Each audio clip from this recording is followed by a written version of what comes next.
வசனத்தில் சொல்கிறான் ஃபஅன்ஜைனாஹு வஅஸ்ஹாப ஸஃபீனா, அவரையும் கப்பலில் உள்ளோரையும் நாம் காப்பாற்றினோம். வஜஅல்நாஹா ஆயத்தன் லில் ஆலமீன், அகிலத்தாருக்கு அதை நாம் அத்தாட்சியாக ஆக்கினோம். இந்த கப்பலே ஒரு பெரும் அத்தாட்சி, இந்த பயணம் ஒரு மிகப்பெரிய படிப்பினை, கப்பலும் ஒரு அத்தாட்சி.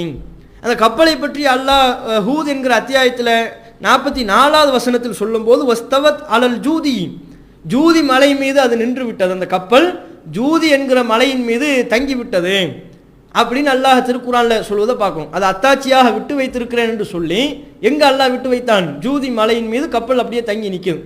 இப்போ இன்றைக்கு பல ஆய்வுகள்லாம் மேற்கொள்ளப்படும் போது ஜூதி மலையெல்லாம் ஆய்வு செய்கிறாங்க. ஜூதி மலையை கண்டும் விட்டார்கள். அது எந்த மலை? அது துருக்கி நாட்டில் போதான் என்கிற ஒரு மாவட்டத்தில் தான் இந்த ஜூதி மலை அமைந்திருக்கிறது அப்படின்னு திருக்குறானுடைய வரலாற்றையெல்லாம் அடிப்படையாக கொண்டு அதை ஒரு பெரும் குழு, மலையேற ஒரு குழுலாம் போய் ஆய்வு பண்ணிட்டாங்க. ஆய்வு பண்ணி அந்த மலையையும் கண்டு அடைந்து விட்டார்கள். அதுபோக அந்த மலை தரை